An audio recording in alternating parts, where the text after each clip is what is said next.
नेहा परी बहुत ही अच्छी और नर्म दिल परी थी, लेकिन उसे परिस्तान से बाहर इंसानी दुनिया में जाने का बहुत शौक था। जबकि किसी भी परी को परिस्तान से बाहर जाने की इजाजत नहीं थी, क्योंकि रानी परी का कहना था कि सब परियां परिस्तान में ही महफूज हैं। बाहर की दुनिया उनके लिए महफूज नहीं है। एक दिन नेहा परी ने रानी परी से इंसानी दुनिया में जाने की जिद की।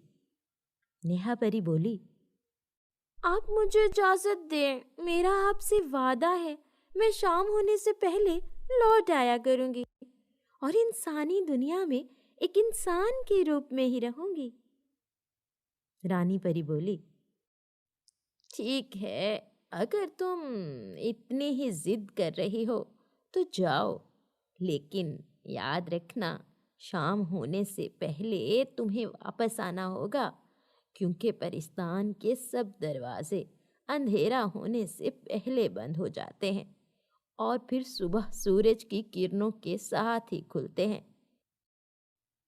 ठीक है रानी परी, मैं ऐसा ही करूंगी, आप बिल्कुल फिक्र ना करें। फिर अगले ही दिन नेहा परी इंसानी दुनिया में जाती है और वहां एक इंसान का रूप लेकर अपनी छड़ी जंगल में लकड़ियों के ढेर में छुपा देती है और सैर के लिए निकल पड़ती है। लेकिन जब शाम में वापस आती है और लकड़ियों के ढेर में अपनी छड़ी ढूंढती है तो उसे छड़ी कहीं नहीं मिलती।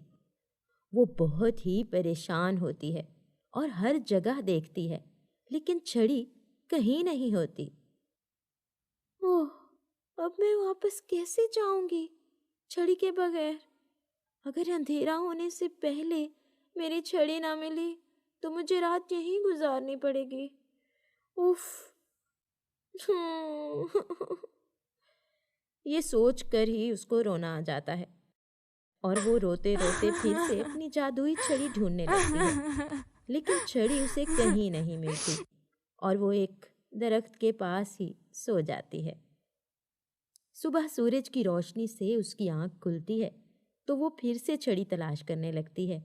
इतनी देर में वहाँ एक लड़का आता है जिसका नाम अदन होता है। वो परी को देखकर पूछता है, कौन हो तुम और इतनी सुबह यहाँ क्या कर रही हो? नेहा परी घबरा जाती है कि उसे बताना भी चाहिए कि नहीं। वो यही सोच रही होती है कि अदन बोलता है, घबराओ नहीं, तुम कुछ ढूंढ रही थी, क्या तुम्हारा कुछ खो गया है? बताओ, शायद मैं तुम्हारी कुछ मदद कर सकूं। मैं एक परी हूँ और इंसानी दुनिया घूमने आई थी और अपनी जादुई छड़ी यहाँ लकड़ियों के ढेर में छुपाई थी, लेकिन अब छड़ी नहीं मिल रही और मैं अपनी छड़ी के बगैर परिस्तान वापस नहीं जा सकती। अदन मुस्कुराता है और एक छड़ी उसकी तरफ बढ़ा के कहता है, कहीं ये तो तुम्हारी छड़ी नहीं? अरे हाँ, यही तो मेरी छड़ी है, लेकिन ये तुम्हारे पास कैसे आई? मैं एक लकड़हारा हूँ और ये लकड़ियों का ढेर मेरा ही है। मैं जब कल लकड़ियाँ बांधने आया बेचने के लिए तो मुझे ये सुनहरी छड़ी मिली, लेकिन आसपास कोई न था, इसलिए मैंने छड़ी अपने पास संभाल कर रख ली कि शायद कोई ढूंढता हुआ आ जाए तो मैं वापस कर दूंगा। बहुत शुक्रिया तुम्हारा, तुमने मुझे बहुत बड़ी मुश्किल से बचा लिया। ये कहकर परी उसे एक मोती देती है और कहती है, कभी तुम्हें मेरी जरूरत हो तो इस मोती को मुट्ठी में दबा के 3 बार मेरा नाम लेना। मेरा नाम नेहा है। अगर मैं तुम्हारे किसी काम आ सकी तो मुझे अच्छा लगेगा। ये कहकर नेहा परी अपनी छड़ी लेकर वहां से गायब हो जाती है और वापस परिस्तान आ जाती है और रानी परी को सब बात बताती है। रानी परी तमाम बात सुनकर कहती है, तुमने बहुत अच्छा किया कि उसे मोती दे आई। अगर कभी उसे हमारी ज़रूरत पड़ी तो हम उसकी ज़रूर मदद करेंगे। अभी कुछ ही दिन गुजरे थे कि नेहा परी को अपना नाम सुनाई दिया। कोई उसे मदद के लिए पुकार रहा है। नेहा परी फौरन इंसानी दुनिया में अदन के पास जा पहुंची और देखा कि पूरे गांव के घर टूट चुके हैं। सब जगह पानी है, लोगों की फसलें तबाह हो गईं और लोग भूख और प्यास से मर रहे हैं। अदन, ये सब क्या हुआ?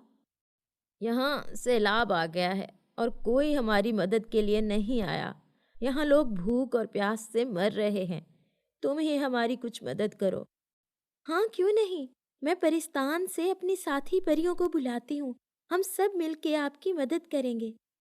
और फिर परी अपनी छड़ी से रानी परी की मदद मांगती है और रानी परी फौरन ही कुछ परियों के साथ अदन के गांव आ जाती हैं और सब परियां मिलके अपने जादू से गांव वालों के मकाना ठीक करती हैं और खाने पीने का बंदोबस्त करती हैं और साथ ही सब गांव वालों को इतना कुछ देकर जाती हैं कि उन्हें किसी किस्म की परेशानी का सामना न करना पड़े।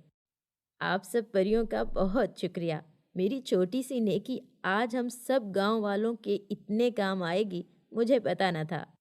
इस तरह सब गांव वाले भी परियों का शुक्रिया अदा करते हैं और परियां खुशी खुशी परिस्तान लौट जाती हैं। इस कहानी से हमें ये सबक मिलता है कि हमें हर हाल में दूसरों की मदद करनी चाहिए। मदद चाहे छोटी हो या बड़ी, लेकिन इसका सिला हमेशा अच्छा ही मिलता है।